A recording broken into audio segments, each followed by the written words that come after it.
Good morning students. बच्चे अज असी story number 3 जीनत आपा कर रहे हैं।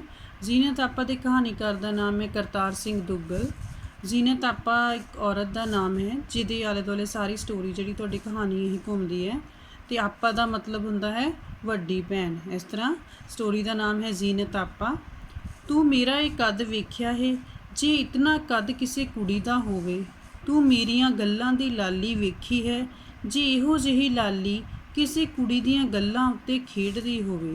तू मेरे वाल वेखे ने, जे इस तरह दे शाह काले रेशिਆਂ वर्गे वाल किसी कुड़ी दे होण ते फिर वो कुड़ी किहो जिही होवेगी। मेरा दोस्त रशीद ਇੱਕੋ ਸਾਹ ਬੋਲ ਰਿਹਾ ਸੀ। ਤੇ ਕਹਿੰਦੇ ਕਿ ਸਟੋਰੀ ਦੇ ਵਿੱਚ ਸਟਾਰਟਿੰਗ 'ਚ ਜਿਹੜੀ ਜ਼ੀਨਤ ਆਪਾ ਦੇ ਬਾਰੇ ਜਿਹੜੀ ਗੱਲ ਕੀਤੀ ਕਿ ਜ਼ੀਨਤ ਆਪਾ ਦਿਖਣ ਨੂੰ ਕਿੱਦਾਂ ਦੀ ਸੀ। ਤੇ ਕਹਿੰਦੇ ਕਿ ਜਿਹੜਾ ਲੇਖਕ ਹੈ ਉਹ ਕਹਿੰਦਾ ਕਿ ਮੇਰਾ ਦੋਸਤ ਜਿਹੜਾ ਆ ਉਹ ਦੱਸ ਰਿਹਾ ਸੀ ਮੈਨੂੰ ਕਿ ਅਗਰ ਤੂੰ ਆ ਸਾਰੀ ਜਿਹੜੀਆਂ ਗੱਲਾਂ ਜਾਂ ਸਾਰੇ ਗੁਣ ਜਿਹੜੇ ਆ ਕਿਸੇ ਦੇ ਵਿੱਚ ਦੇਖੇ ਆ, ਕਹਿੰਦੇ ਕਿ ਜਿੱਦਾਂ ਹੁਣ ਮੇਰਾ ਕੱਦ ਹੈ ਉੱਚਾ ਲੰਬਾ, ਠੀਕ ਹੈ, ਕਹਿੰਦੇ ਜੇ ਇੱਦਾਂ ਦਾ ਹੀ ਕੱਦ ਕਿਸੇ ਕੁੜੀ ਦਾ ਹੋਵੇ, ਕਹਿੰਦੇ ਕਿ ਮੇਰੀਆਂ ਗੱਲਾਂ ਦੀ ਲਾਲੀ, ਕਹਿੰਦੇ ਜੇ ਇੱਦਾਂ ਹੀ ਕਿਸੇ ਕੁੜੀ ਦੀਆਂ ਹੋਵੇ। ਤੇ ਇਸੇ ਤਰ੍ਹਾਂ ਕਹਿੰਦੇ ਕਿ ਜਿਹੜੇ ਬਾਲ ਦੇਖੇ, ਕਹਿੰਦੇ ਕਿ ਇੱਦਾਂ ਦੇ ਲੰਬੇ ਜਿਹੜੇ ਰੇਸ਼ਿਆਂ ਵਰਗੇ ਬਾਲ ਕਿਸੇ ਕੁੜੀ ਦੇ ਹੋਣ, ਤੂੰ ਸੋਚ ਕਹਿੰਦੇ ਕਿ ਕੁੜੀ ਉਹਦੀ ਉਹ ਕਿੱਦਾਂ ਦੀ ਹੋਏਗੀ। ਕਹਿੰਦੇ ਕਿ ਇਸ ਤਰ੍ਹਾਂ ਜਿਹੜਾ ਲੇਖਕ ਦਾ ਦੋਸਤ ਰਸ਼ੀਦ ਹੈ ਇੱਕੋ ਸਾਹ ਜਿਹੜਾ ਉਹਨੂੰ ਦੱਸ ਰਿਹਾ ਸੀ ਬੋਲ ਕੇ। ਇਸ ਤਰ੍ਹਾਂ ਦੀ ਕੁੜੀ ਸੀ ਜ਼ੀਨਤ ਆਪਾ। ਉਹ ਦੱਸ ਰਿਹਾ ਸੀ ਕਿ ਜ਼ੀਨਤ ਆਪਾ ਜਿਹੜੀ ਆ ਬਿਲਕੁਲ ਇਸ ਤਰ੍ਹਾਂ ਦੀ ਸੀ ਜਿਸ ਤਰ੍ਹਾਂ ਮੈਂ ਤੈਨੂੰ ਜਿਹੜਾ ਉਹ ਕੰਪੈਰੀਜ਼ਨ ਕੀਤਾ ਹੈ ਦੱਸ ਰਿਹਾ ਹੈ। ਜਿਵੇਂ ਅਰਸ਼ੋਂ ਲੱਥੀ ਪਰੀ ਹੋਵੇ। ਅਰਸ਼ ਹੁੰਦਾ ਮਤਲਬ ਅਸਮਾਨ ਤੋਂ, ਤੇ ਕਹਿੰਦੇ ਕਿ ਲੱਥੀ ਉਤਰੀ ਹੋਈ ਪਰੀ ਹੋਵੇ। ਕਹਿੰਦੇ ਕਿ ਬਿਲਕੁਲ ਉਹ ਪਰੀਆਂ ਦੀ ਤਰ੍ਹਾਂ ਸੀ। ਸੁੱਚਾ ਮੋਤੀ ਖਿੜ-ਖਿੜ ਹੱਸਦੀ ਦੀ ਆਵਾਜ਼ ਸਾਰੇ ਮਹੱਲੇ ਵਿੱਚ ਜਾਂਦੀ। ਕਹਿੰਦੇ ਕਿ ਜਦੋਂ ਖੁਸ਼ ਹੁੰਦੀ ਸੀ, ਹੱਸਦੀ ਸੀ, ਖਿੜ-ਖਿੜਾ ਕੇ ਜਿਹੜੀ ਕਹਿੰਦੀ ਉਹਦੀ ਆਵਾਜ਼ ਸੀ ਸਾਰੇ ਮੁਹੱਲੇ ਦੇ ਵਿੱਚ ਗੂੰਜਦੀ ਸੀ, ਸਾਰੇ ਮੁਹੱਲੇ ਦੇ ਵਿੱਚ ਜਾਂਦੀ ਸੀ। ਆਂਢ ਗੁਆਂਢ ਵਿੱਚ ਜ਼ੀਨਤ ਜ਼ੀਨਤ ਹੁੰਦੀ ਰਹਿੰਦੀ। ਕਹਿੰਦੇ ਕਿ ਆਂਢ ਗੁਆਂਢ ਦੇ ਜਿਹੜੇ ਲੋਕੀ ਸਨ ਉਹ ਵੀ ਉਸਨੂੰ ਬਹੁਤ ਜ਼ਿਆਦਾ ਪਸੰਦ ਕਰਦੇ ਸਨ। ਸਾਰੇ ਇਸਨੂੰ ਜ਼ੀਨਤ ਜ਼ੀਨਤ ਕਹਿੰਦੇ ਸਨ। ਸਾਰੇ ਜਿਹੜੇ ਉਹਨੂੰ ਬਹੁਤ ਖੁਸ਼ ਹੋ ਕੇ ਬੁਲਾਉਂਦੇ ਸਨ। ਜਿਸ ਵਿਹੜੇ ਵਿੱਚ ਖਲੋਂਦੀ, ਜਿਸ ਆਂਗਣ ਵਿੱਚ ਬੈਠਦੀ, ਕਹਿੰਦੇ ਕਿ ਜਿਸ ਘਰ ਦੇ ਵਿਹੜੇ ਵਿੱਚ ਜਾ ਕੇ ਖੜੀ ਹੋ ਜਾਂਦੀ, ਆਂਗਣ ਮਤਲਬ ਘਰ ਦੇ ਅੰਦਰ ਜਾ ਕੇ ਕਮਰੇ ਦੇ ਵਿੱਚ ਜਾ ਕੇ ਬੈਠਦੀ, ਖੁਸ਼ੀਆਂ ਖਲੇਰਦੀ ਰਹਿੰਦੀ। ਹਰ ਇੱਕ ਨੂੰ ਕਹਿੰਦੇ ਕਿ ਇਹ ਖੁਸ਼ੀ ਦਿੰਦੀ ਸੀ, ਖੁਦ ਵੀ ਖੁਸ਼ ਰਹਿੰਦੀ ਸੀ ਤੇ ਦੂਸਰਿਆਂ ਨੂੰ ਵੀ ਖੁਸ਼ ਰੱਖਦੀ ਸੀ। ਲੋਕੀ ਲੱਖ ਲੱਖ ਉਸ ਦੀਆਂ ਖਾਤਰਾਂ ਕਰਦੇ। ਕਿਸੇ ਦੇ ਘਰ ਵਧੀਆ ਬੇਰ ਆਉਂਦੇ, ਜਿਸ ਤਰ੍ਹਾਂ ਹੁਣ ਬੇਰ ਵਗੈਰਾ ਜਿਹੜੇ ਬੇਰੀ ਨੂੰ ਲੱਗਦੇ ਆ, ਜਦੋਂ ਬੇਰ ਆਉਂਦੇ ਕਿਸੇ ਦੇ ਘਰ, ਘਰ ਵਾਲੀ ਚੁੱਕ ਕੇ ਜ਼ੀਨਤ ਲਈ ਰੱਖ ਦਿੰਦੀ। ਹੁਣ ਜ਼ੀਨਤ ਨੂੰ ਇੰਨਾ ਪਸੰਦ ਕਰਦੇ ਸਨ ਸਾਰੇ ਕਿ ਵਧੀਆ ਬੇਰ ਉਹਦੇ ਵਿੱਚੋਂ ਕੱਢ ਕੇ ਜ਼ੀਨਤ ਲਈ ਰੱਖ ਦਿੰਦੇ ਕਿ ਜਦ ਜ਼ੀਨਤ ਆਏਗੀ ਤਾਂ ਉਹਨੂੰ ਖਾਣ ਨੂੰ ਦੇਵਾਂਗੇ। ਕਿਸੇ ਦੇ ਘਰ ਵਧੀਆ ਜ਼ੀਨਤ ਨੂੰ ਖੱਟ ਮਿੱਠੜੇ ਬੇਰਾਂ ਨਾਲ ਬੜਾ ਜੋੜ ਸੀ। ਤੇ ਕਹਿੰਦੇ ਕਿ ਜ਼ੀਨਤ ਜਿਹੜੀ ਆ ਖੱਟ ਮਿੱਠੜੇ ਮਤਲਬ ਬੇਰਾਂ ਨਾਲ ਜੋੜ ਮਤਲਬ ਬਹੁਤ ਜ਼ਿਆਦਾ ਪਸੰਦ ਸਨ ਉਸਨੂੰ। ਕਿਸੇ ਦੇ ਘਰ ਕਰਾਰੇ ਭੁੱਜੇ ਹੋਏ ਸੱਤੂ ਹੁੰਦੇ, ਗੰਢ ਮਾਰ ਕੇ ਜ਼ੀਨਤ ਲਈ ਸੰਭਾਲ ਕੇ ਰੱਖ ਦਿੱਤੇ ਜਾਂਦੇ। ਤੇ ਇਸ ਤਰ੍ਹਾਂ ਕਹਿੰਦੇ ਕਿਸੇ ਦੇ ਘਰ ਜਿਹੜੇ ਆ ਜਿਹੜਾ ਸੱਤੂ ਬਣਾਏ ਹੁੰਦੇ ਤੇ ਕਹਿੰਦੇ ਕਿ ਉਹਨੂੰ ਵੀ ਗੰਢ ਮਾਰ ਕੇ ਇੱਕ ਪਾਸੇ ਜਿਹੜਾ ਅਲੱਗ ਤੋਂ ਰੱਖ ਦਿੱਤਾ ਜਾਂਦਾ ਕਿ ਤਾਂ ਜੋ ਜ਼ੀਨਤ ਨੂੰ ਦਿੱਤੇ ਜਾਣ ਉਹ। ਜ਼ੀਨਤ ਨੂੰ ਸੱਤੂ ਬਹੁਤ ਪਸੰਦ ਸਨ। ਜ਼ੀਨਤ ਨੂੰ ਬੌਲੀ ਬਹੁਤ ਚੰਗੀ ਲੱਗਦੀ ਸੀ। ਪਿੰਡ ਵਿੱਚ ਕਿਸੇ ਦੇ ਘਰ ਮੈਂ ਜਾਂ ਗਾਂ ਸੌਂਦੀ, ਜ਼ੀਨਤ ਲਈ ਬੌਲੀ ਤੁਰਦੀ ਰਹਿੰਦੀ। ਬੌਲੀ ਤੁਰਦੀ ਰਹਿੰਦੀ ਮਤਲਬ ਉਹਦੇ ਦੇ ਵਾਸਤੇ ਜਿਹੜੀ ਸਪੈਸ਼ਲ ਬੌਲੀ ਰੱਖੀ ਜਾਂਦੀ ਤੇ ਉਹਨੂੰ ਬੌਲੀ ਜਿਹੜੀ ਉਹ ਦਿੱਤੀ ਜਾਂਦੀ ਕਿਉਂਕਿ ਉਹਨੂੰ ਬੌਲੀ ਬਹੁਤ ਜ਼ਿਆਦਾ ਪਸੰਦ ਸੀ। ਨੰਬਰਦਾਰ ਪਿਓ ਦੀ ਹਵੇਲੀ ਨੂੰ ਜਦੋਂ ਜ਼ੀਨਤ ਵੱਡੀ ਹੋਈ, ਲੋਕਾਂ ਨੇ ਜ਼ੀਨਤ ਦੀ ਹਵੇਲੀ ਸੱਦਣਾ ਸ਼ੁਰੂ ਕਰ ਦਿੱਤਾ। ਉਹਦੇ ਪਿਓ ਦਾ ਨਾਮ ਜਿਹੜਾ ਸੀ ਉਹ ਨੰਬਰਦਾਰ ਸੀ ਤੇ ਪਹਿਲਾਂ ਜਿਹੜੀ ਉਹਨਾਂ ਦੀ ਹਵੇਲੀ ਸੀ ਉਹਨੂੰ ਨੰਬਰਦਾਰ ਦੀ ਹਵੇਲੀ ਕਿਹਾ ਜਾਂਦਾ ਸੀ। ਤੇ ਜਦੋਂ ਕਹਿੰਦੇ ਜ਼ੀਨਤ ਵੱਡੀ ਹੋਈ ਤਾਂ ਲੋਕਾਂ ਨੇ ਜਿਹੜਾ ਆ ਨੰਬਰਦਾਰ ਦੀ ਹਵੇਲੀ ਨੂੰ ਹਵੇਲੀ ਕਹਿਣਾ ਛੱਡ ਕੇ ਜ਼ੀਨਤ ਦੀ ਹਵੇਲੀ ਸੱਦਣਾ ਸ਼ੁਰੂ ਕਰ ਦਿੱਤਾ ਸੀ। ਸਾਰੀ ਦੁਪਹਿਰ ਨੱਟੀਆਂ ਘਰ ਵਿੱਚ ਬਿਠਾਈ ਰੱਖਦੀ, ਆਪ ਗਾਉਂਦੀ ਰਹਿੰਦੀ, ਉਹਨਾਂ ਦੇ ਗੀਤ ਸੁਣਦੀ ਰਹਿੰਦੀ। ਤੇ ਕਹਿੰਦੇ ਕਿ ਨੱਟੀਆਂ ਜਿਹੜੀਆਂ ਹੁੰਦੀਆਂ ਕੁਛ ਨਾ ਕੁਛ ਜਿਹੜਾ ਗਾਣੇ ਵਗੈਰਾ ਗਾਉਂਦੀਆਂ ਆ ਤੇ ਕਹਿੰਦੇ ਕਿ ਉਹਨਾਂ ਨੂੰ ਘਰ ਦੇ ਵਿੱਚ ਬਿਠਾ ਕੇ ਰੱਖਦੀ, ਆਪ ਵੀ ਗਾਉਂਦੀ, ਉਹਨਾਂ ਦੇ ਵੀ ਗੀਤ ਸੁਣਦੀ ਰਹਿੰਦੀ। ਉਹਨੂੰ ਗਾਣਾ ਜਿਹੜਾ ਬਹੁਤ ਪਸੰਦ ਸੀ। ਗਾਉਂਦੀ ਤੇ ਨੱਚਦੀ, ਲੋਕੀ ਬਨੇਰਿਆਂ ਤੋਂ ਝਾਕ ਝਾਕ ਕੇ, ਕੰਧਾਂ ਨਾਲ ਕੰਨ ਲਾ ਲਾ ਕੇ ਜ਼ੀਨਤ ਨੂੰ ਗਾਉਂਦਿਆਂ ਸੁਣਦੇ। ਕਹਿੰਦੇ ਕਿ ਲੋਕਾਂ ਨੂੰ ਜਿਹੜੀ ਉਹਦੀ ਆਵਾਜ਼ ਬਹੁਤ ਪਸੰਦ ਸੀ, ਬਹੁਤ ਚੰਗੀ ਲੱਗਦੀ ਸੀ। ਬਨੇਰੇ ਜਿਹੜੇ ਆਪਣੇ ਕੋਠੇ ਹੁੰਦੇ ਆ, ਕਹਿੰਦੇ ਛੱਤ ਹੁੰਦੀ ਆ, ਉੱਤੇ ਚੜ੍ਹ ਕੇ ਤੇ ਜਾਂ ਉਹਦੇ ਘਰ ਦੀ ਕੰਧ ਦੇ ਨਾਲ ਕੰਨ ਲਾ ਕੇ ਉਹਨੂੰ ਗਾਉਂਦਿਆਂ ਸੁਣਦੇ, ਉਹਦੀ ਆਵਾਜ਼ ਨੂੰ ਸੁਣਦੇ। ਕਿਤਨਾ ਉੱਚਾ ਗਾਉਂਦੀ ਸੀ, ਕਿਤਨਾ ਪਿਆਰਾ ਨੱਚਦੀ ਸੀ। ਗਾਉਂਦੀ ਤੇ ਹੱਸਦੀ, ਗੱਲ ਗੱਲ 'ਤੇ ਖਿੜਖਿੜ ਹੱਸਣ ਲੱਗ ਪੈਂਦੀ। ਕਹਿੰਦੇ ਕਿ ਛੋਟੀ ਛੋਟੀ ਗੱਲ ਦੇ ਉੱਤੇ ਖਿੜਖਿੜਾ ਕੇ ਹੱਸਦੀ ਸੀ। ਹੱਸ ਰਹੀ ਜ਼ੀਨਤ ਦੀਆਂ ਗੱਲਾਂ ਵਿੱਚੋਂ ਜਿਵੇਂ ਲਹੂ ਚੋਣ ਲੱਗ ਪੈਂਦਾ। ਕਹਿੰਦੇ ਕਿ ਇੱਦਾਂ ਇੰਨੀ ਹੱਸਦੀ ਸੀ, ਇੰਨੀ ਖੁਸ਼ ਹੁੰਦੀ ਸੀ ਤੇ ਉਹਦੀਆਂ ਗੱਲਾਂ ਜਿਹੜੀਆਂ ਬਿਲਕੁਲ ਲਾਲ ਹੋ ਜਾਂਦੀਆਂ ਸਨ। ਉਸ ਦੀਆਂ ਗੱਲਾਂ ਲਾਲ ਬਿੰਬ ਹੋ ਜਾਂਦੀਆਂ ਸਨ, ਬਿਲਕੁਲ ਕਹਿੰਦੇ ਕਿ ਲਾਲ ਰੰਗ ਦੀਆਂ ਹੋ ਜਾਂਦੀਆਂ ਸਨ। ਹੱਸ ਰਹੀ ਦੇ ਵਾਲ ਖਿੰਡ ਪੁੰਡ ਜਾਂਦੇ, ਕਹਿੰਦੇ ਕਿ ਹੱਸਦੀ ਸੀ ਤਾਂ ਉਹਦੇ ਵਾਲ ਵੀ ਜਿਹੜੇ ਉਹ ਆਲੇ ਦੁਆਲੇ ਵਿਖਰ ਜਾਂਦੇ ਸਨ। ਕਿਤਨੀ ਪਿਆਰੀ ਲੱਗਦੀ, ਜਿਵੇਂ ਆਪ ਮੁਹਾਰਾ ਉੱਡ ਰਿਹਾ ਕੋਈ ਪੰਛੀ ਹੋਵੇ। ਆਪ ਮੁਹਾਰਾ ਮਤਲਬ ਆਪਣੇ ਆਪ ਆਪਣੀ ਇੱਛਾ ਦੇ ਨਾਲ ਜਦੋਂ ਪੰਛੀ ਕੋ ਜਿਹੜਾ ਅਸਮਾਨ 'ਚ ਉੱਡ ਰਿਹਾ, ਕਹਿੰਦੇ ਕਿ ਇਸ ਤਰ੍ਹਾਂ ਬਿਲਕੁਲ ਉਹ ਲੱਗਦੀ। ਤੇ ਫਿਰ ਜ਼ੀਨਤ ਦਾ ਵਿਆਹ ਕਰ ਦਿੱਤਾ ਗਿਆ, ਜਿਵੇਂ ਅਰਸ਼ਾਂ ਵਿੱਚ ਉੱਡ ਰਹੇ ਕਿਸੇ ਪੰਛੀ ਨੂੰ ਧਰਤੀ ਹੇਠ ਪਟਕਾ ਦਿੱਤਾ ਜਾਵੇ। ਕਹਿੰਦੇ ਕਿ ਜਿੱਦਾਂ ਅਸਮਾਨ ਦੇ ਵਿੱਚ ਕੋਈ ਪੰਛੀ ਜਿਹੜਾ ਖੁਸ਼ੀ ਦੇ ਨਾਲ ਉੱਡ ਰਿਹਾ, ਬਿਲਕੁਲ ਆਜ਼ਾਦ ਹੈ, ਤੇ ਜਿੱਦਾਂ ਕਹਿੰਦੇ ਕਿ ਉਹਨੂੰ ਜ਼ਮੀਨ ਦੇ ਉੱਤੇ ਸੁੱਟ ਦਿੱਤਾ ਜਾਵੇ। ਕਹਿੰਦੇ ਕਿ ਇੱਦਾਂ ਫਿਰ ਜ਼ੀਨਤ ਦਾ ਹਾਲ ਹੋਇਆ ਜਦੋਂ ਉਹਦਾ ਵਿਆਹ ਕਰ ਦਿੱਤਾ ਗਿਆ। ਜ਼ੀਨਤ ਨੇ ਇੱਕ ਬੋਲ ਮੂੰਹੋਂ ਨਾ ਕੱਢਿਆ, ਕਹਿੰਦੇ ਕਿ ਜਦੋਂ ਉਹਦਾ ਵਿਆਹ ਰੱਖਿਆ ਉਹਨੇ ਕੁਝ ਨਹੀਂ ਕਿਹਾ, ਜਿਸ ਤਰ੍ਹਾਂ ਦਾ ਉਹਨੂੰ ਵਰ ਲੱਭ ਕੇ ਦਿੱਤਾ, ਜਿਸ ਤਰ੍ਹਾਂ ਦਾ ਜਿੱਥੇ ਵਿਆਹ ਰੱਖਿਆ ਉਹਨੇ ਉਸਨੂੰ ਕਬੂਲ ਕਰ ਲਿਆ। ਮੁੰਡਾ ਕੋਈ ਦਾਦੇ ਪੋਤਰਾ ਸੀ, ਦਾਦੇ ਪੋਤਰਾ ਮਤਲਬ ਉਹਦੇ ਨਾਲੋਂ ਬਹੁਤ ਜ਼ਿਆਦਾ ਉਮਰ ਦੇ ਵਿੱਚ ਵੱਡਾ ਸੀ। ਜ਼ੀਨਤ ਨੇ ਸੁਣਿਆ ਤੇ ਉਸਦਾ ਹਾਸਾ ਉਹਦੇ ਮੂੰਹ ਤੋਂ ਉੱਡਦਿਆ, ਜਿਹੜੇ ਹਰ ਵੇਲੇ ਖੁਸ਼ ਰਹਿੰਦੀ ਸੀਗੀ, ਕਹਿੰਦੇ ਕਿ ਜਦੋਂ ਉਹਨੇ ਗੱਲ ਸੁਣੀ ਤਾਂ ਕਹਿੰਦੇ ਕਿ ਉਹਦਾ ਹਾਸਾ ਜਿਹੜਾ ਮੂੰਹ ਤੋਂ ਉੱਡ ਗਿਆ, ਮਤਲਬ ਕਿ ਉਹਦੀ ਖੁਸ਼ੀ ਕਿਤੇ ਗਾਇਬ ਹੋ ਗਈ। ਜ਼ੀਨਤ ਨੇ ਸੁਣਿਆ ਤੇ ਉਹਦੇ ਗੀਤ ਉਹਦੀਆਂ ਬੁੱਲੀਆਂ ਤੋਂ ਝੜ ਗਏ, ਤੇ ਕਹਿੰਦੇ ਜਿਹੜੇ ਗੀਤ ਗਾਉਂਦੀ ਸੀਗੀ ਕਹਿੰਦੇ ਕਿ ਉਹ ਜਿਹੜੇ ਆ ਉਹਨੇ ਗਾਣਾ ਬੰਦ ਕਰ ਦਿੱਤਾ। ਜ਼ੀਨਤ ਨੇ ਸੁਣਿਆ ਉਹਦੀਆਂ ਅੱਖਾਂ ਵਿੱਚੋਂ ਉਹਦੀ ਰੌਣਕ ਹਿੱਸ ਗਈ, ਹਿੱਸ ਜਾਣਾ ਮਤਲਬ ਗਾਇਬ ਹੋ ਜਾਣਾ, ਕਿਤੇ ਚਲੇ ਜਾਣਾ। ਕਹਿੰਦੇ ਕਿ ਉਹਦੀ ਜਿਹੜੀ ਅੱਖਾਂ ਦੇ ਵਿੱਚ ਰੌਣਕ ਹਰ ਵੇਲੇ ਰਹਿੰਦੀ ਸੀਗੀ, ਕਹਿੰਦੇ ਕਿ ਉਹ ਵੀ ਇੱਕ ਤਰ੍ਹਾਂ ਨਾਲ ਗਾਇਬ ਹੋ ਗਈ। ਮੂੰਹ ਸਿਰ ਵਲੇਟ ਆਪਣੇ ਬਾਬਲ ਦੀ ਹਵੇਲੀ ਵਿੱਚੋਂ ਨਿਕਲ ਗਏ। ਮੂੰਹ ਸਿਰ ਵਲੇਟ ਮਤਲਬ ਕਿ ਕਹਿੰਦੇ ਕਿ ਬਿਨਾਂ ਕੁਝ ਬੋਲੇ ਜਦੋਂ ਉਹਦਾ ਵਿਆਹ ਕੀਤਾ ਗਿਆ ਤੇ ਕਹਿੰਦੇ ਕਿ ਆਪਣੇ ਬਾਬਲ ਦੀ ਹਵੇਲੀ 'ਚ ਉਹ ਚਲੇ ਗਈ। ਆਪਣੇ ਪਿਤਾ ਦੇ ਨੂੰ ਉਹਨੇ ਕੁਝ ਨਹੀਂ ਕਿਹਾ ਕਿ ਮੈਨੂੰ ਇਸ ਤਰ੍ਹਾਂ ਦਾ ਵਰ ਨਹੀਂ ਚਾਹੀਦਾ ਜਾਂ ਕਿਸ ਤਰ੍ਹਾਂ ਦਾ ਲੱਭਿਆ ਹੈ। ਚੁੱਪ ਚਪੀਤੇ ਜਿਹੜੀ ਉਹ ਆਪਣੇ ਪਿਤਾ ਦੀ ਆਗਿਆ ਦਾ ਜਿਹੜਾ ਮੰਨਦੇ ਹੋਏ ਜਿਹੜਾ ਉਸਨੇ ਵਿਆਹ ਕਰਵਾ ਲਿਆ। ਜ਼ੀਨਤ ਵਰਗੀ ਕੋਈ ਭੈਣ ਹੋਵੇਗੀ ਜਦੋਂ ਮੈਨੂੰ ਰਾਤ ਰਾਤ ਭਰ ਨੱਟਾਂ ਦੀ ਰਾਸ ਵੇਖਣ ਦੀ ਚਟਲਾਸ ਪੈ ਗਈ। ਕਹਿੰਦੇ ਕਿ ਜ਼ੀਨਤ ਜਿਹੜੀ ਆ ਕਹਿੰਦੇ ਕਿ ਬਹੁਤ ਹੀ ਚੰਗੀ ਇੱਕ ਭੈਣ ਵੀ ਸੀ ਆਪਣੇ ਭਰਾ ਦੇ ਲਈ। ਕਹਿੰਦੇ ਕਿ ਉਹਦਾ ਭਰਾ ਦੱਸਦਾ, ਕਹਿੰਦੇ ਕਿ ਜਦੋਂ ਰਾਤ ਰਾਤ ਜਿਹੜੇ ਨੱਟ ਹੁੰਦੇ ਆ ਬਾਹਰ ਗਾਣੇ ਵਗੈਰਾ ਗਾਉਂਦੇ ਆ, ਕੁਛ ਨਾ ਕੁਛ ਕਵਾਲੀਆਂ ਵਗੈਰਾ ਹੁੰਦੀਆਂ, ਕੋਈ ਨਾ ਕੋਈ ਇੱਦਾਂ ਦੇ ਪ੍ਰੋਗਰਾਮ ਵਗੈਰਾ ਹੁੰਦੇ ਆ। ਕਹਿੰਦੇ ਕਿ ਚਟਲਾਸ ਪੈਣਾ ਮਤਲਬ ਆਦਤ ਪੈਣਾ। ਕਹਿੰਦੇ ਕਿ ਜਦੋਂ ਰਾਤ ਨੂੰ ਮੈਨੂੰ ਆਦਤ ਪੈ ਗਈ, ਜਦੋਂ ਅੱਧੀ ਅੱਧੀ ਰਾਤ ਕਵਾਲਾਂ ਦੀਆਂ ਕਵਾਲੀਆਂ ਸੁਣਨ ਦਾ ਮੇਰਾ ਜੀਅ ਕਰਦਾ। ਕਹਿੰਦੇ ਕਿ ਜਦੋਂ ਦਿਲ ਕਰਦਾ ਕਿ ਰਾਤ ਨੂੰ ਜਿਹੜੇ ਕਵਾਲੀ ਬਾਹਰ ਕਵਾਲਾਂ ਪੇਸ਼ ਕਰ ਰਹੇ ਹਨ ਤੇ ਕਹਿੰਦੇ ਮਨ ਕਰਦਾ। ਜਦੋਂ ਸਾਡੇ ਗੁਆਂਢ ਖਾਨਾ ਬਦੋਸ਼ਾਂ ਨੇ ਝੁੱਗੀਆਂ ਆਣ ਪਾਈਆਂ ਤੇ ਖਾਨਾ ਬਦੋਸ਼ਾਂ ਦੀਆਂ ਸਿੱਥਾਂ ਲਾ ਲਾ ਕੇ ਪੱਟੀਆਂ ਜਮਾਉਣ ਵਾਲੀਆਂ ਮਸਤਾਈਆਂ ਹੋਈਆਂ, ਖਾਨਾ ਬਦੋਸ਼ਾਂ ਨੂੰ ਵੇਖਣ ਲਈ ਮੇਰਾ ਦਿਲ ਕਰਦਾ। ਖਾਨਾ ਬਦੋਸ਼ ਉਹ ਹੁੰਦੇ ਹਨ ਜਿਹੜੇ ਜਿਨ੍ਹਾਂ ਨੂੰ ਟੱਪਰੀਵਾਸ ਵੀ ਕਿਹਾ ਜਾਂਦਾ, ਜਿਨ੍ਹਾਂ ਦਾ ਕੋਈ ਪੱਕਾ ਟਿਕਾਣਾ ਨਹੀਂ ਹੁੰਦਾ, ਛੋਟੇ ਮੋਟੇ ਕੰਮ ਜਾਂ ਕੋਈ ਚੀਜ਼ਾਂ ਬਣਾ ਕੇ ਜਿਹੜਾ ਵੇਚਦੇ ਹਨ ਤੇ ਥੋੜ੍ਹੀ ਦੇਰ ਇੱਕ ਜਗ੍ਹਾ ਤੇ ਉਸ ਤੋਂ ਬਾਅਦ ਦੂਸਰੀ ਜਗ੍ਹਾ ਦੇ ਉੱਤੇ ਚਲੇ ਜਾਂਦੇ ਹਨ। ਕਹਿੰਦੇ ਕਿ ਜਦੋਂ ਉਹ ਪਿੰਡ ਦੇ ਵਿੱਚ ਆਉਂਦੀਆਂ ਇਸ ਤਰ੍ਹਾਂ ਖਾਨਾ ਬਦੋਸ਼ਾਂ ਮੇਰਾ ਦਿਲ ਕਰਦਾ ਨਾ ਦੇਖਣ ਨੂੰ। ਮੈਨੂੰ ਪੋਲੇ ਜਿਹੇ ਮਤਲਬ ਕਿ ਬਿਨਾਂ ਕਿਸੇ ਨੂੰ ਪਤਾ ਲੱਗਣ ਦਿੱਤੇ ਹਵੇਲੀ ਤੋਂ ਬਾਹਰ ਕੱਢ ਉੱਤੋਂ ਖਿੜਕੀ ਵਿੱਚੋਂ ਉਹ ਮੇਰੀ ਸ਼ੇਰਵਾਨੀ ਸੁੱਟਿਆ ਕਰਦੀ ਸੀ ਕਿ ਮੈਂ ਬਾਹਰ ਜਾਣਾ ਤੇ ਮੇਰੇ ਵਧੀਆ ਕੱਪੜੇ ਹੋਣੇ ਚਾਹੀਦੇ ਆ। ਤੇ ਇਸ ਤਰ੍ਹਾਂ ਕਹਿੰਦੇ ਕਿ ਮੈਨੂੰ ਜਿਹੜਾ ਹਵੇਲੀ 'ਚੋਂ ਬਾਹਰ ਭੇਜ ਦਿੰਦੀ ਸੀ ਖਿੜਕੀ ਵਿੱਚੋਂ, ਤੇ ਕਹਿੰਦੇ ਮੇਰੀ ਸ਼ੇਰਵਾਨੀ ਵੀ ਸੁੱਟਦੀ ਸੀ।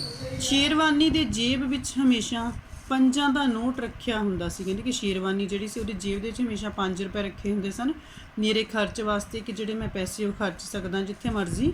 ਇੱਕ ਭੈਣ ਦੀ ਫੂਹੀ ਫੂਹੀ ਕਰਕੇ ਬਚਾਈ ਪੂੰਜੀ ਆਪਣੇ ਜਵਾਨ ਹੋ ਰਹੇ ਵੀਰ ਦੀ ਖੁਸ਼ੀ ਲਈ। ਫੂਹੀ ਫੂਹੀ ਮਤਲਬ ਥੋੜ੍ਹੇ ਥੋੜ੍ਹੇ ਕਰਕੇ ਜਿੱਦਾਂ ਅਸੀਂ ਪੈਸੇ ਜਿਹੜੇ ਜਮ੍ਹਾਂ ਕਰਦੇ ਹਾਂ, ਪੂੰਜੀ ਹੁੰਦੀ ਜਿਹੜੀ ਪੈਸੇ ਧਨ ਵਗੈਰਾ, ਕਹਿੰਦੇ ਕਿ ਆਪਣੀ ਭਰਾ ਦੀ ਖੁਸ਼ੀ ਦੇ ਵਾਸਤੇ ਜਿਹੜਾ ਉਸਨੂੰ ਉਹ ਦੇ ਦਿੰਦੀ ਸੀ। ਜ਼ੀਨਤ ਵਰਗੀ ਕੋਈ ਧੀ ਹੋਵੇਗੀ, ਉਸ ਦਾ ਅੱਬਾ ਉਸ ਦੇ ਸਾਕ ਲਈ ਇਕਰਾਰ ਕਰਕੇ ਆਇਆ ਤੇ ਉਹ ਆਪਣੇ ਪੇਵਰੇ ਦੀ ਰਜ਼ਾ ਨੂੰ ਸਿਰ ਮੱਥੇ ਤੇ ਮੰਨ ਲਿਆ। ਕਹਿੰਦੇ ਕਿ ਜ਼ੀਨਤ ਜਿਹੜੀ ਆ ਸਭ ਤੋਂ ਪਹਿਲਾਂ ਉੱਪਰ ਵਾਲੇ ਪੈਰੇ 'ਚ ਦੱਸਿਆ ਕਿ ਜ਼ੀਨਤ ਬਹੁਤ ਹੀ ਚੰਗੀ ਭੈਣ ਸੀ, ਤੇ ਹੁਣ ਦੱਸਿਆ ਕਿ ਜ਼ੀਨਤ ਜਿਹੜੀ ਆ ਬਹੁਤ ਹੀ ਚੰਗੀ ਜਿਹੜੀ ਉਹ ਧੀ ਸੀ। ਕਹਿੰਦੇ ਕਿ ਇਸ ਤਰ੍ਹਾਂ ਦੀ ਕੋਈ ਧੀ ਨਹੀਂ ਹੋਏਗੀ ਜਿਸ ਤਰ੍ਹਾਂ ਦੀ ਜ਼ੀਨਤ ਸੀ, ਜਿਹਨੇ ਆਪਣੇ ਪਿਤਾ ਦੀ ਮਰਜ਼ੀ ਦੇ ਅੱਗੇ ਜਿਹੜਾ ਕੋਈ ਇੱਕ ਸ਼ਬਦ ਵੀ ਨਹੀਂ ਬੋਲਿਆ। ਉਸ ਦਾ ਅੱਬਾ ਉਸ ਦੇ ਸਾਕ ਲਈ ਇਕਰਾਰ ਕਰਕੇ ਆਇਆ, ਉਸ ਆਪਣੇ ਪੇਵਰੇ ਦੀ ਰਜ਼ਾ ਨੂੰ ਸਿਰ ਮੱਥੇ ਤੇ ਮੰਨ ਲਿਆ। ਕਹਿੰਦੇ ਕਿ ਉਹਦਾ ਸਾਕ ਜਿਹੜਾ ਰਿਸ਼ਤਾ ਆ ਉਹਦੇ ਲਈ ਉਹ ਵਚਨ ਦੇ ਕੇ ਆਇਆ ਕਿ ਹਾਂ ਕਿੱਥੇ ਉਸਦਾ ਰਿਸ਼ਤਾ ਕਰਨਾ, ਕਿੱਥੇ ਉਹਦਾ ਵਿਆਹ ਕਰਨਾ। ਪਰ ਕਹਿੰਦੇ ਕਿ ਉਹਨੇ ਪੇਵਰੇ ਮਤਲਬ ਆਪਣੇ ਪਿਓ ਦੀ ਜਿਹੜੀ ਰਜ਼ਾ ਹੈ, ਰਜ਼ਾਮੰਦੀ ਨੂੰ ਜਿਹੜਾ ਸਿਰ ਮੱਥੇ ਤੇ ਪ੍ਰਵਾਨ ਕਰ ਲਿਆ, ਖੁਸ਼ੀ ਦੇ ਨਾਲ ਮੰਨ ਲਿਆ, ਕੁਛ ਵੀ ਉਹਦੇ ਖਿਲਾਫ ਜਿਹੜਾ ਉਹ ਨਹੀਂ ਬੋਲੀ। ਉਸ ਨੂੰ ਪਤਾ ਸੀ ਉਸਦਾ ਦਾਦੇ ਪੋਤਰਾ ਕੱਦ ਵਿੱਚ ਉਸ ਤੋਂ ਅੱਧਾ ਸੀ। ਦਾਦੇ ਪੋਤਰਾ ਮਤਲਬ ਕੌਣ ਹੋ ਗਿਆ? ਉਸਦਾ ਜਿਹੜਾ ਪਤੀ ਹੈ, ਜਿਹੜਾ ਉਮਰ ਦੇ ਵਿੱਚ ਵੀ ਜ਼ਿਆਦਾ ਵੱਡਾ ਸੀ ਤੇ ਕਹਿੰਦੇ ਕੱਦ ਦੇ ਵਿੱਚ ਵੀ ਕੀ ਸੀਗਾ ਉਹਦੇ ਨਾਲ ਉਹ ਛੋਟਾ ਸੀ। ਮਿੱਠਾ ਖਾ ਖਾ ਕੇ ਉਸਦੇ ਦੰਦ ਖੋਪੇ ਹੋ ਗਏ ਸਨ। ਕਹਿੰਦੇ ਕਿ ਮਿੱਠਾ ਖਾ ਖਾ ਕੇ ਜਿਹੜਾ ਆ ਉਹਦੇ ਦੰਦ ਜਿਹੜੇ ਆ ਜਿੱਦਾਂ ਖੋਲ ਜਿਹੇ ਹੋ ਜਾਂਦੇ ਆ, ਦੰਦ ਖਰਾਬ ਹੋ ਜਾਂਦੇ ਆ। ਅੱਖਾਂ ਵੀ ਚੁੰਨੀਆਂ ਸਨ, ਅੱਖਾਂ ਬਿਲਕੁਲ ਅੰਦਰ ਨੂੰ ਧੱਸੀਆਂ ਹੋਈਆਂ ਸਨ ਉਸ ਦੀਆਂ। ਪੜ੍ਹੇ ਲਿਖੇ ਬਿਨਾਂ ਅੱਖਾਂ ਕਮਜ਼ੋਰ ਹੋ ਗਈਆਂ ਸਨ। ਕਹਿੰਦੇ ਕਿ ਅਨਪੜ੍ਹ ਸੀ ਉਹ, ਬਿਨਾਂ ਪੜ੍ਹੇ ਲਿਖੇ, ਜਿੱਦਾਂ ਅੱਖਾਂ ਜਿਹੜੀਆਂ ਉਹਦੀਆਂ ਕਮਜ਼ੋਰ ਹੋ ਗਈਆਂ ਸਨ। 4 ਜਮਾਤਾਂ ਨਹੀਂ ਸਨ ਉਸ ਤੋਂ ਪਾਸ ਹੋਈਆਂ। ਇੱਕ ਤਰ੍ਹਾਂ ਦੇ ਨਾਲ ਕਹਿੰਦੇ ਅਨਪੜ੍ਹ ਸੀ ਉਹ। ਸਾਰਾ ਦਿਨ ਵਿਹਲਾ ਫਿਰਦਾ ਰਹਿੰਦਾ ਸੀ। ਆਪਣੇ ਪਿਓ ਦੀ ਜ਼ਮੀਨ ਨੂੰ ਕੁਤਰ ਕੇ ਖਾ ਰਿਹਾ ਸੀ। ਕੁਤਰ ਕੇ ਖਾਣਾ ਮਤਲਬ ਵੇਚ ਕੇ ਜਿਹੜਾ ਖ਼ਤਮ ਕਰ ਰਿਹਾ ਸੀ ਇੱਕ ਤਰ੍ਹਾਂ ਦੇ ਨਾਲ ਆਪਣੇ ਉਹ ਆਪਣੀ ਐਸ਼ ਪ੍ਰਸਤੀ ਵਰਗੀ ਜਿਹੜੀ ਜ਼ਿੰਦਗੀ ਜਿਹੜੀ ਬਿਤਾਉਂਦਾ ਸੀ ਉਹਦੇ ਵਾਸਤੇ। दारू ਪੀ ਕੇ ਗਲੀਆਂ ਵਿੱਚ ਫਿਰਨਾ, ਸਿਗਰਟਾਂ ਪੀਣੀਆਂ ਤੇ ਧੂਏ ਦੇ ਗੋਲ ਚੱਕਰ ਬਣਾਉਂਦੇ ਰਹਿਣਾ, ਬਸ ਇਹ ਉਸਦਾ ਕੰਮ ਸੀ। ਕਹਿੰਦੇ ਕਿ ਉਹਦਾ ਕੰਮ ਕੀ ਸੀਗਾ? ਗਲੀ ਦੇ ਵਿੱਚ ਘੁੰਮਣਾ, ਵਿਹਲੇ ਫਿਰੀ ਜਾਣਾ, दारू ਪੀ ਲੈਣੀ, ਸਿਗਰਟ ਪੀਣੀ। ਕਹਿੰਦੇ ਕਿ ਜਿਹੜਾ ਉਹਦਾ ਧੂੰਆਂ ਜਿਹੜਾ ਉਡਾਉਂਦੇ ਆ, ਤੇ ਕਹਿੰਦੇ ਬਸ ਇਹੀ ਉਹਦਾ ਕੰਮ ਸੀ, ਕੁਛ ਨਹੀਂ ਸੀ ਹੋਰ ਕਰਦਾ। ਜ਼ੀਨਤ ਨੇ ਸ਼ਿਕਾਇਤ ਦਾ ਇੱਕ ਬੋਲ ਆਪਣੇ ਮੂੰਹ 'ਤੇ ਨਾ ਲਿਆਂਦਾ। ਕਹਿੰਦੇ ਕਿ ਆਪਣੇ ਪਿਤਾ ਦੇ ਅੱਗੇ ਕਦੇ ਕੋਈ ਸ਼ਿਕਾਇਤ ਨਹੀਂ ਕੀਤੀ ਕਿ ਮੈਨੂੰ ਕਿੱਦਾਂ ਦਾ ਘਰ ਵਾਲਾ ਜਿਹੜਾ ਉਹ ਦਿੱਤਾ ਹੈ। ਕੋਈ ਫਰਿਆਦ ਨਾ ਕੀਤੀ। ਇੱਕ ਹੰਝੂ ਉਹਦੀਆਂ ਪਲਕਾਂ ਵਿੱਚ ਨਹੀਂ ਸੀ ਜਦੋਂ ਉਹਦੇ ਅੱਬਾ ਨੇ ਉਸਨੂੰ ਕਲਾਵੇ ਵਿੱਚ ਲੈ ਕੇ ਡੋਲੇ ਵਿੱਚ ਜਾ ਪਾਇਆ। ਕਹਿੰਦੇ ਕਿ ਜਦੋਂ ਉਹਦੀ ਡੋਲੀ ਜਿਹੜੀ ਆ ਤੋਰੀ ਗਈ, ਉਹਨੂੰ ਤੋਰਿਆ ਗਿਆ, ਤੇ ਕਹਿੰਦੇ ਕਿ ਇੱਕ ਵੀ ਹੰਝੂ ਨਹੀਂ ਉਹਨੇ ਕੱਢਿਆ। ਜਿਸ ਤਰ੍ਹਾਂ ਉਹਦੇ ਪਿਤਾ ਨੇ ਉਹਨੂੰ ਤੋਰਿਆ, ਇੱਦਾਂ ਹੀ ਉਹ ਜਿਹੜਾ ਚੁੱਪ ਚਪੀਤੇ ਇਸ ਘਰ ਦੇ ਵਿੱਚੋਂ ਉਹ ਚਲੇ ਗਈ। ਤੇ ਫਿਰ ਜ਼ੀਨਤ ਦੇ ਘਰ ਇੱਕ ਬੱਚਾ ਹੋਇਆ। ਅਗਲੇ ਸਾਲ ਇੱਕ ਹੋਰ, ਉਸ ਤੋਂ ਅਗਲੇ ਸਾਲ ਇੱਕ ਹੋਰ ਲੜਕਾ। ਫਿਰ ਹਰ ਵਰੇ ਬੱਚਾ ਜ਼ੀਨਤ ਦੇ ਹੋ ਜਾਂਦਾ। ਬੱਚਿਆਂ ਨਾਲ ਉਹਦਾ ਵਿਹੜਾ ਭਰ ਗਿਆ। ਬੱਚਿਆਂ ਦੇ ਖਲਜਗਣ ਵਿੱਚ ਡੁੱਬੀ ਜ਼ੀਨਤ ਕਿੰਨਾ ਚਿਰ ਆਪਣੇ ਅੱਬਾ ਦੇ ਫੇਰਾ ਨਾ ਮਾਰਦੀ। ਖਲਜਗਣ ਮਤਲਬ ਉਹਨਾਂ ਦੇ ਕੰਮਕਾਰ ਦੇ ਵਿੱਚ, ਉਹਨਾਂ ਦੀ ਪਾਲਣਾ ਪੋਸ਼ਣ ਦੇ ਵਿੱਚ ਕਹਿੰਦੇ ਇੰਨੀ ਬਿਜ਼ੀ ਹੁੰਦੀ ਸੀ, ਤੇ ਕਿੰਨੀ ਦੇਰ ਆਪਣੇ ਅੱਬਾ ਦੇ ਘਰ ਜਿਹੜਾ ਉਹ ਨਾ ਜਾਂਦੀ। ਕਈ ਵਾਰ ਵਰਾ ਗੁਜ਼ਰ ਜਾਂਦਾ, ਕਈ ਵਾਰ ਕਹਿੰਦੇ ਸਾਲ ਵੀ ਜਿਹੜਾ ਨਿਕਲ ਜਾਂਦਾ। ਬਹੁਤ ਉਧਰ ਦਾ ਤੇ ਉਹਦਾ ਅੱਬਾ ਉਹਨੂੰ ਜਾ ਕੇ ਮਿਲ ਆਉਂਦਾ। ਉਧਰ ਦਾ ਮਤਲਬ ਉਦਾਸ ਹੋਣਾ। ਕਹਿੰਦੇ ਕਿ ਅਗਰ ਉਹਦੇ ਅੱਬਾ ਦਾ ਬਹੁਤ ਜ਼ਿਆਦਾ ਮਨ ਉਦਾਸ ਹੁੰਦਾ ਤੇ ਉਹਦਾ ਅੱਬਾ ਜਿਹੜਾ ਹੈ ਜਾ ਕੇ ਉਹਨੂੰ ਖੁਦ ਮਿਲ ਆਉਂਦਾ। ਜ਼ੀਨਤ ਵਰਗੀ ਕੋਈ ਮਾਂ ਹੋਵੇਗੀ। ਹੁਣ ਇੱਥੇ ਸਭ ਤੋਂ ਪਹਿਲਾਂ ਜ਼ੀਨਤ ਦੱਸਿਆ ਕਿ ਕਿੱਦਾਂ ਦੀ ਭੈਣ ਸੀ, ਕਿ ਦੱਸਿਆ ਕਿ ਜ਼ੀਨਤ ਕਿੱਦਾਂ ਦੀ ਧੀ ਸੀ ਜਿਹਨੇ ਆਪਣੇ ਪਿਤਾ ਦੀ ਜਿਹੜੀ ਮਰਜ਼ੀ ਹੈ ਉਹਨੂੰ ਕਬੂਲ ਕਰ ਲਿਆ, ਕੁਛ ਨਹੀਂ ਬੋਲਿਆ। ਫਿਰ ਦੱਸਿਆ ਕਿ ਜ਼ੀਨਤ ਜਿਹੜੀ ਆ ਉਹ ਜ਼ੀਨਤ ਦੀ ਜ਼ਿੰਦਗੀ ਕਿਸ ਤਰ੍ਹਾਂ ਦੀ ਸੀ। ਫਿਰ ਦੱਸਿਆ ਕਿ ਜ਼ੀਨਤ ਕਿੱਦਾਂ ਦੀ ਮਾਂ ਸੀ। ਜ਼ੀਨਤ ਵਰਗੀ ਕੋਈ ਮਾਂ ਹੋਵੇਗੀ। 7 ਦੇ 7 ਉਹਦੇ ਬੱਚੇ ਸਾਫ਼ ਸੁਥਰੇ ਸੋਹਣੇ ਉੱਚੜੇ ਜ਼ੀਨਤ ਦੀ ਨੁਹਾਰ ਸਨ। ਕਹਿੰਦੀ ਕਿ ਉਹਦੇ 7 ਬੱਚੇ ਸਨ। ਕਹਿੰਦੇ ਕਿ ਬਿਲਕੁਲ ਜ਼ੀਨਤ ਦੀ ਤਰ੍ਹਾਂ ਸਨ ਦਿਖਣ ਵਾਲੇ ਉਹ, ਬਿਲਕੁਲ ਸਾਫ਼ ਸੁਥਰੇ। ਪੜ੍ਹਨ ਵਾਲੇ ਪੜ੍ਹਨ ਵਿੱਚ ਸਭ ਤੋਂ ਅੱਗੇ, ਖੇਡਣ ਵਾਲੇ ਖੇਡਣ ਵਿੱਚ ਸਭ ਤੋਂ ਜ਼ਬਰ। ਨਿੱਕੀ ਕੁੱਛੜ ਦੀ ਧੀ ਜਿਵੇਂ ਗੁੱਡੀ ਹੋਵੇ। ਕੁੱਛੜੀ ਮਤਲਬ ਜਿਹੜੀ ਗੋਦੀ ਦੇ ਵਿੱਚ ਕਿਹੋ ਜਿਹੀ ਤੁਰਦੀ ਨਹੀਂ ਸੀ, ਬਿਲਕੁਲ ਡੋਲ ਦੀ ਤਰ੍ਹਾਂ ਸੀ। ਪੜ੍ਹਾਈ ਵਿੱਚ ਉਹਦੇ ਬੱਚੇ ਜਿਹੜੇ ਪੜ੍ਹ ਰਹੇ ਸਨ, ਸਕੂਲ ਜਾਂਦੇ ਸਨ, ਪੜ੍ਹਾਈ 'ਚ ਅੱਗੇ ਸਨ, ਜਿਹੜੇ ਖੇਡਣ ਵਿੱਚ ਸਨ ਅੱਗੇ ਸਨ। ਸਭ ਤੋਂ ਛੋਟੀ ਤੇ ਸਭ ਤੋਂ ਪਿਆਰੀ, ਖਿਡੌਣਾ ਦਾ ਖਿਡੌਣਾ। ਕਹਿੰਦੇ ਕਿ ਛੋਟੀ ਜਿਹੜੀ ਕੁੜੀ ਸੀਗੀ, ਕੁੱਛੜ ਚੱਕੀ ਹੁੰਦੀ ਛੋਟੀ, ਮਤਲਬ ਜਿਹੜੀ ਤੁਰ ਨਹੀਂ ਸੀ ਪਾਉਂਦੀ ਹਜੇ, ਕਹਿੰਦੇ ਕਿ ਬਿਲਕੁਲ ਖਿਡੌਣੇ ਦੀ ਤਰ੍ਹਾਂ ਸੀ।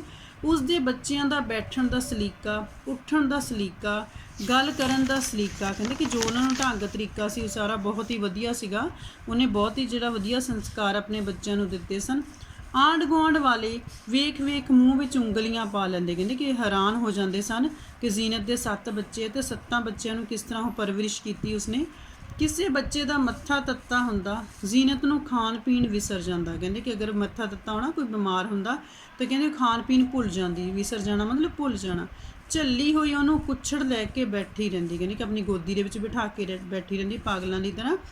ਕਦੀ ਕੋਈ दारू ਕਰਦੀ, दारू ਕਰਨਾ ਮਤਲਬ ਘਰ ਦਾ ਕੋਈ ਇਲਾਜ ਕਰਨਾ, ਕਦੀ ਕੋਈ ਦਵਾਈ ਜਿਹੜੀ ਦਿੰਦੀ। ਹੱਥ ਟੱਡ ਕੇ ਦੁਆਵਾਂ ਮੰਗਦੀ ਤੇ ਰੱਬ ਦੇ ਅੱਗੇ ਜਿਹੜਾ ਪ੍ਰਾਰਥਨਾ ਕਰਦੀ ਸੀ ਕਿ ਮੇਰਾ ਬੱਚਾ ਠੀਕ ਹੋ ਜਾਵੇ। ਮੰਨਤਾਂ ਮੰਨਦੀ ਰਹਿੰਦੀ, ਖੈਰਾਤਾਂ ਦਿੰਦੀ ਰਹਿੰਦੀ। ਜਿੱਦਾਂ ਅਸੀਂ ਕਿਸੇ ਦੇ ਅੱਗੇ ਕੋਈ ਮੰਨਤ ਮੰਗਦੇ ਕਿ ਅਗਰ ਮੇਰਾ ਬੱਚਾ ਠੀਕ ਹੋ ਜਾਵੇ ਜਾਂ ਮੇਰੀ ਆਹ ਇੱਛਾ ਪੂਰੀ ਹੋ ਜਾਵੇ ਤਾਂ ਮੈਂ ਆਹ ਦਾਨ ਦਊਂਗਾ। ਕਹਿੰਦੇ ਕਿ ਇਸ ਤਰ੍ਹਾਂ ਖੈਰਾਤ ਦਾਨ ਵਗੈਰਾ ਉਹ ਦਿੰਦੀ ਰਹਿੰਦੀ। ਬੱਚਿਆਂ ਨੂੰ ਪੜ੍ਹਾਉਣ ਲਈ ਜ਼ੀਨਤ ਆਪ ਪੜ੍ਹਦੀ ਰਹਿੰਦੀ। ਪੌਣਿਆਂ ਢੌਂਚਿਆਂ ਦੇ ਪਹਾੜੇ, ਜਿਹੜੇ ਟੇਬਲ ਵਗੈਰਾ ਹੁੰਦੇ, ਅਕਬਰ ਔਰੰਗਜ਼ੇਬ ਦੀਆਂ ਲੜਾਈਆਂ, ਜਿਹੜੀ ਪੁਰਾਣਾ ਇਤਿਹਾਸ, ਫਾਰਸੀ ਅਰਬੀ ਦੀਆਂ ਗਰਦਾਨਾਂ। ਕਹਿੰਦੇ ਕਿ ਇਸ ਤਰ੍ਹਾਂ ਖੁਦ ਪਹਿਲਾਂ ਪੜ੍ਹਦੀ ਫਿਰ ਆਪਣੇ ਬੱਚਿਆਂ ਨੂੰ ਪੜ੍ਹਾਉਂਦੀ ਉਹ। ਤੇ ਫਿਰ ਜ਼ੀਨਤ ਦਾ ਘਰ ਵਾਲਾ ਗੁਜ਼ਰ ਗਿਆ। ਕਹਿੰਦੇ ਫਿਰ ਇੱਕ ਦਿਨ ਇਸ ਤਰ੍ਹਾਂ ਦਾ ਆਇਆ ਕਿ ਜ਼ੀਨਤ ਦੇ ਘਰ ਵਾਲੇ ਦੀ ਮੌਤ ਹੋ ਗਈ। 4 ਦਿਨ ਬਿਮਾਰ ਰਿਹਾ, ਖਤਮ ਹੋ ਗਿਆ। ਮਾਮੂਲੀ ਜਿਹਾ ਬੁਖਾਰ ਸੀ। ਕਹਿੰਦੇ ਕਿ ਜਿਹੜਾ ਆ ਉਹਦੇ ਘਰ ਵਾਲੇ ਦੀ ਮੌਤ ਕਿੱਦਾਂ ਹੋਈ ਸੀ? ਬਿਮਾਰ ਰਹਿਣ ਦੇ ਕਰਕੇ। ਇੱਕ ਵਾਰ ਪਲੰਘ 'ਤੇ ਪਿਆ, ਫਿਰ ਉੱਠ ਨਹੀਂ ਸਕਿਆ। ਇਤਨੇ ਵੱਡੇ ਜ਼ਿਮੀਂਦਾਰ ਦੀ ਇਸ ਬੇਵਕਤ ਮੌਤ ਦੇ ਲੋਕਾਂ ਨੇ ਪਿੱਟ ਟੋਟੇ ਲਾ ਸੁੱਟੇ। ਕਹਿੰਦਾ ਮਤਲਬ ਲੋਕੀ ਜਿਹੜੇ ਆ ਬਹੁਤ ਜ਼ਿਆਦਾ ਰੋਏ, ਬਹੁਤ ਜ਼ਿਆਦਾ ਦੁਖੀ ਹੋਏ, ਕਿਉਂਕਿ ਪਿੰਡ ਦਾ ਜ਼ਿਮੀਂਦਾਰ ਸੀ ਉਹ। ਆਂਢੀ ਗੁਆਂਢੀ ਸਾਕ ਸੰਬੰਧੀ ਰੋ ਕੇ ਝੱਲੇ ਹੁੰਦੇ ਰਹਿੰਦੇ। ਪਰ ਜ਼ੀਨਤ ਦੀ ਅੱਖ ਵਿੱਚ ਕਿਸੇ ਇੱਕ ਅੱਥਰੂ ਨਾ ਡਿੱਠਾ। ਕਹਿੰਦੇ ਕਿ ਸਾਰੇ ਸਾਕ ਸੰਬੰਧੀ ਰਿਸ਼ਤੇਦਾਰ ਆਂਢ ਗੁਆਂਢ ਸਾਰੇ ਬਹੁਤ ਰੋਏ, ਪਰ ਕਹਿੰਦੇ ਕਿ ਜ਼ੀਨਤ ਦੀਆਂ ਅੱਖਾਂ 'ਚ ਕਿਸੇ ਨੇ ਅੱਥਰੂ ਨਹੀਂ ਦੇਖਿਆ, ਉਹ ਨਹੀਂ ਰੋਈ। ਉਸ ਦਾ ਖਾਵੰਦ ਬਿਮਾਰ ਪਿਆ, ਉਹ ਸ਼ਾਂਤ ਅਡੋਲ ਸੀ। ਉਸ ਦੇ ਖਾਵੰਦ ਦੀ ਹਾਲਤ ਨਾਜ਼ੁਕ ਹੋ ਗਈ, ਉਹ ਸ਼ਾਂਤ ਅਡੋਲ ਸੀ। ਸ਼ਾਂਤ ਅਡੋਲ ਮਤਲਬ ਬਿਨਾਂ ਕੁਝ ਬੋਲੇ, ਚੁੱਪਚਾਪ, ਬਿਨਾਂ ਕੁਝ ਰੋਏ, ਚੁੱਪਚਾਪ ਜਿਹੜੀ ਉਹ ਬੈਠੀ ਸੀ। ਉਸ ਦਾ ਖਾਵੰਦ ਠੰਡਾ ਹੋ ਗਿਆ, ਠੰਡਾ ਹੋਣਾ ਮਤਲਬ ਮਰ ਜਾਣਾ, ਉਹ ਸ਼ਾਂਤ ਅਡੋਲ ਸੀ। ਉਸ ਦੇ ਖਾਵੰਦ ਨੂੰ ਲੋਕੀ ਚੁੱਕ ਕੇ ਲੈ ਤੁਰੇ, ਉਹ ਸ਼ਾਂਤ ਅਡੋਲ ਸੀ। ਉਸ ਦੇ ਖਾਵੰਦ ਨੂੰ ਦਫਨਾਇਆ ਗਿਆ, ਉਹ ਸ਼ਾਂਤ ਅਡੋਲ ਸੀ। ਉਸ ਦੇ ਖਾਵੰਦ ਨੂੰ ਦਫਨਾ ਕੇ ਲੋਕੀ ਮੁੜ ਆਏ, ਉਹ ਸ਼ਾਂਤ ਅਡੋਲ ਸੀ। ਲੋਕੀ ਜ਼ੀਨਤ ਦੇ ਮੂੰਹ ਵੱਲ ਵੇਖ ਵੇਖ ਕੇ ਹੈਰਾਨ ਹੁੰਦੇ, ਉਹਦੇ ਬੱਚਿਆਂ ਨੂੰ ਗਲ ਲਾ ਲਾ ਕੇ ਰੋਂਦੇ। ਕਹਿੰਦੇ ਕਿ ਲੋਕੀ ਸਗੋਂ ਉਹਨੂੰ ਹੈਰਾਨ ਹੁੰਦੇ ਕਿ ਉਹਨੂੰ ਜ਼ਰਾ ਦੁੱਖ ਨਹੀਂ ਹੈ, ਬਿਲਕੁਲ ਨਹੀਂ ਰੋ ਰਹੀ, ਚੁੱਪਚਾਪ ਬੈਠੀ ਹੈ। ਤੇ ਕਹਿੰਦੇ ਉਹਦੇ ਬੱਚਿਆਂ ਨੂੰ ਗਲੇ ਲਗਾ ਲਗਾ ਕੇ ਉਹਦੇ ਰੋਂਦੇ ਕਿ ਸ਼ਾਇਦ ਉਹ ਰੋਏਗੀ। ਪਰ ਜ਼ੀਨਤ ਦੀਆਂ ਪਲਕਾਂ ਗਿੱਲੀਆਂ ਨਾ ਹੋਈਆਂ। ਇੱਕ ਦਿਨ, 2 ਦਿਨ, 3 ਦਿਨ, ਹਫ਼ਤਾ, 10 ਦਿਨ, ਤੇ ਫਿਰ ਜ਼ੀਨਤ ਟੰਮਾ ਟੀਹਾ ਚੁੱਕ ਕੇ ਆਪਣੇ ਪੇਕੇ ਆ ਗਏ। ਟੰਮਾ ਟੀਹਾ ਮਤਲਬ ਸਮਾਨ ਆਪਣਾ, ਕਹਿੰਦੇ ਸਮਾਨ ਉਹਨੇ ਜਿਹੜਾ ਚਾਹੀਦਾ ਸੀ ਉਹਨੇ ਆਪਣੇ ਘਰੋਂ ਲਿਆ ਤੇ ਵਾਪਸ ਆਪਣੇ ਪੇਕੇ, ਆਪਣੇ ਬਾਬਲ ਦੇ ਘਰ ਆ ਗਈ। ਆਪ ਆ ਗਈ, ਆਪਣੇ ਬੱਚਿਆਂ ਨੂੰ ਵੀ ਲੈ ਆਈ। ਆਪਣੇ ਅੱਬਾ ਦੀ ਇੱਕੋ ਇੱਕ ਧੀ, ਆਪਣੇ ਵੀਰਾਂ ਦੀ ਇੱਕੋ ਇੱਕ ਭੈਣ ਜ਼ੀਨਤ ਕਿਸ ਨੂੰ ਭਾਰੀ ਸੀ। ਉਸ ਦੀਆਂ ਲੱਖ ਖਾਤਰਾਂ ਹੁੰਦੀਆਂ। ਕਹਿੰਦੇ ਕਿ ਇੱਕੋ ਇੱਕ ਭੈਣ ਸੀ ਆਪਣੇ ਭਰਾਵਾਂ ਦੀ, ਪਿਤਾ ਦੀ ਇੱਕੋ ਇੱਕ ਧੀ ਸੀ। ਕਹਿੰਦੇ ਕਿ ਹਰ ਕੋਈ ਜਿਹੜਾ ਆ ਉਹਦਾ ਮਾਣ ਸਤਿਕਾਰ ਕਰਦਾ, ਲੱਖ ਲੱਖ ਖਾਤਰਾਂ ਉਹਦੀਆਂ ਕੀਤੀਆਂ ਗਈਆਂ। ਪਰ ਲੋਕੀ ਅਚੰਭਾ ਹੋਣਾ ਮਤਲਬ ਹੈਰਾਨ ਹੁੰਦੇ ਸਨ। ਆਪਣੇ ਖਾਵੰਦ ਦੀ ਮੌਤ ਉੱਤੇ ਜ਼ੀਨਤ ਨੇ ਇੱਕ ਹੌਕਾ ਨਹੀਂ ਭਰਿਆ, ਇੱਕ ਵਾਰ ਨਹੀਂ ਕਹਿੰਦੇ ਰੋਈ ਉਹ। ਜ਼ੀਨਤ ਦਾ ਬੁੱਢਾ ਪਿਓ ਆਪਣੀ ਬੱਚੀ ਦੇ ਦੁੱਖ ਦਾ ਸੋਚ ਕੇ ਹੈਰਾਨ ਹੁੰਦਾ ਰਹਿੰਦਾ। ਆਂਢੀ ਗੁਆਂਢੀ ਹੈਰਾਨ ਸਨ। ਉਸ ਦੇ ਬੱਚਿਆਂ ਦਾ ਪਿਓ ਤੁਰ ਗਿਆ। ਬੱਚਿਆਂ ਦੀ ਮਾਂ ਨੇ ਕਦੀ ਇੱਕ ਵਾਰ ਉਸ ਨੂੰ ਯਾਦ ਨਹੀਂ ਕੀਤਾ। ਕਹਿੰਦੇ ਕਿ ਆਂਢ ਗੁਆਂਢ ਵੀ ਹੈਰਾਨ ਸਨ। ਘਰ ਵਾਲੇ ਦੀ ਮੌਤ ਤੋਂ ਬਾਅਦ ਉਹਨੇ ਇੱਕ ਵਾਰ ਵੀ ਆਪਣੇ ਪਤੀ ਨੂੰ ਯਾਦ ਨਹੀਂ ਕੀਤਾ। ਕਈ ਮਹੀਨੇ ਗੁਜ਼ਰ ਗਏ। ਬੈਠੇ ਬੈਠੇ ਇੱਕ ਦਿਨ ਜ਼ੀਨਤ ਆਪਾ ਦੇ ਖਾਵੰਦ ਦਾ ਜ਼ਿਕਰ ਆਇਆ। ਕਹਿੰਦੇ ਇੱਕ ਦਿਨ ਉਹਦੇ ਖਾਵੰਦ ਜਿਹੜਾ ਉਹਦਾ ਘਰ ਵਾਲਾ ਹੈ ਉਹਦੀ ਗੱਲ ਸ਼ੁਰੂ ਹੋਈ ਤੇ ਉਹ ਚੁੱਪ ਹੋ ਗਈ। ਜਦੋਂ ਵੀ ਉਹਦੇ ਘਰ ਵਾਲੇ ਦੀ ਕੋਈ ਚਰਚਾ ਛਿੜਦਾ ਉਹ ਚੁੱਪ ਹੋ ਜਾਂਦੀ। ਉਸ ਦਿਨ ਅਸੀਂ ਇਕੱਲੇ ਸਾਂ। ਮੈਂ ਖਾਸ ਤੌਰ 'ਤੇ ਉਸ ਤੋਂ ਪੁੱਛਿਆ, ਜ਼ੀਨਤ ਆਪਾ, ਤੁਸੀਂ ਇੱਕ ਅੱਥਰੂ ਨਹੀਂ ਕੇਰਿਆ? ਤੁਹਾਡੇ ਸਿਰ ਦਾ ਮਾਲਕ ਤੁਹਾਡੇ ਸਿਰ ਤੋਂ ਉੱਠ ਗਿਆ ਕਿ ਤੁਹਾਡਾ ਘਰ ਵਾਲਾ ਜਿਹੜਾ ਉਹ ਮਰ ਗਿਆ, ਤੁਸੀਂ ਇੱਕ ਵਾਰ ਵੀ ਰੋਏ ਨਹੀਂ, ਇੱਕ ਅੱਥਰੂ ਵੀ ਨਹੀਂ ਕੇਰਿਆ। ਕਿਸ ਦੇ ਸਿਰ ਦਾ ਮਾਲਕ? ਜ਼ੀਨਤ ਆਪਾ ਅੱਗੋਂ ਤੜਫ ਕੇ ਬੋਲੀ। ਕਹਿੰਦੇ ਕਿ ਦੁੱਖ ਦੇ ਵਿੱਚ ਜਿਹੜਾ ਆ ਬੋਲੀ ਉਹ। ਕਹਿੰਦੇ ਕਿਹਦੇ ਸਿਰ ਦਾ ਮਾਲਕ? ਕਿਸ ਦੇ ਸਿਰ ਦਾ ਮਾਲਕ? ਮੇਰਾ ਕੋਈ ਖਾਵੰਦ ਨਹੀਂ। ਮੈਂ ਤੇ ਇੱਕ ਦਿਨ ਵੀ ਉਸ ਨੂੰ ਕਦੀ ਆਪਣਾ ਖਾਵੰਦ ਨਹੀਂ ਸਮਝਿਆ।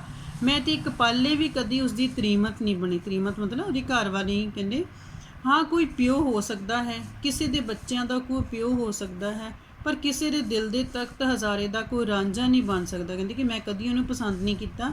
ਕਿਸੇ ਦੀ ਮਰਜ਼ੀ ਤੋਂ ਬਿਨਾਂ ਕਿਸੇ ਦਾ ਘਰ ਵਾਲਾ ਹੋ ਸਕਦਾ ਹੈ, ਦਿਲ ਵਾਲਾ ਨਹੀਂ ਹੋ ਸਕਦਾ। ਜ਼ੀਨਤ ਦਾ ਬੰਦ ਫਰਿਆਦ ਕਰ ਰਿਹਾ ਸੀ। ਬੰਦ ਮਤਲਬ ਉਹਦਾ ਪੂਰਾ ਸਰੀਰ ਜਿਹੜਾ ਹੈ, ਠੀਕ ਹੈ, ਇੱਕ ਤਰ੍ਹਾਂ ਦੇ ਨਾਲ ਜਿਹੜੀ ਇਹ ਗੱਲ ਕਹਿ ਰਿਹਾ ਸੀ ਇਹ। ਤੇ ਫਿਰ ਉਹ ਫੁੱਟ ਕੇ ਰੋਣ ਲੱਗ ਪਈ। ਉਸ ਤੋਂ ਬਾਅਦ ਕਹਿੰਦੇ ਕਿ ਉਹ ਜਿੱਦਾਂ ਆਪਣੇ ਪਤੀ ਦੀ ਮੌਤ ਤੋਂ ਬਾਅਦ ਪਹਿਲੀ ਵਾਰ ਇਸ ਤਰ੍ਹਾਂ ਰੋਈ ਹੈ। ਗੱਲ ਕਰਨ ਤੋਂ ਬਾਅਦ ਆਪਣੇ ਦਿਲ ਦੀ ਗੱਲ ਜਿਹੜੀ ਕੀਤੀ ਉਸਨੇ। ਵਰੇ 2 ਵਰੇ ਇਸ ਤਰ੍ਹਾਂ, ਸਾਲ 2 ਸਾਲ, ਜ਼ੀਨਤ ਫਿਰ ਆਪਣੇ ਪਿੰਡ ਦੀ ਜਿਵੇਂ ਜ਼ਿੰਦ ਜਾਨ ਬਣ ਗਈ। ਹੱਸਦੀ ਰਹਿੰਦੀ। ਕਹਿੰਦੇ ਕਿ ਦੁਬਾਰਾ ਜਿੱਦਾਂ ਵਿਆਹ ਤੋਂ ਪਹਿਲਾਂ ਜ਼ਿੰਦਗੀ ਜੀਂਦੀ ਸੀ, ਇੱਦਾਂ ਹੀ ਕਹਿੰਦੇ ਕਿ ਲੋਕੀ ਉਹਨੂੰ ਪਸੰਦ ਕਰਨ ਲੱਗੇ। ਇੱਦਾਂ ਲੋਕਾਂ ਦੀ ਮਦਦ ਕਰਨੀ, ਲੋਕਾਂ ਦੇ ਘਰੀ ਜਾਣਾ, ਹੱਸਦੇ ਰਹਿਣਾ, ਲੋਕਾਂ ਨੂੰ ਹਸਾਉਂਦੀ ਰਹਿੰਦੀ, ਕੰਮ ਕਰਦੀ ਰਹਿੰਦੀ, ਲੋਕਾਂ ਦੇ ਕੰਮ ਆਉਂਦੀ ਰਹਿੰਦੀ। ਉਸ ਦੇ ਮੂੰਹ ਤੋਂ ਗੁੰਮ ਗਈ ਉਸ ਦੀ ਲਾਲੀ, ਫਿਰ ਉਹਦੀਆਂ ਗੱਲਾਂ ਉੱਤੇ ਆ ਗਈ। ਕਹਿੰਦੇ ਕਿ ਜਿਹੜੀ ਲਾਲੀ ਉਹਦੇ ਮੂੰਹ ਤੋਂ ਗਾਇਬ ਹੋ ਗਈ ਸੀ, ਹੱਸਣਾ ਬੰਦ ਕਰਦਾ ਸੀ, ਦੁਬਾਰਾ ਫਿਰ ਕਹਿੰਦੇ ਪਹਿਲਾਂ ਦੀ ਤਰ੍ਹਾਂ ਹੋ ਗਈ।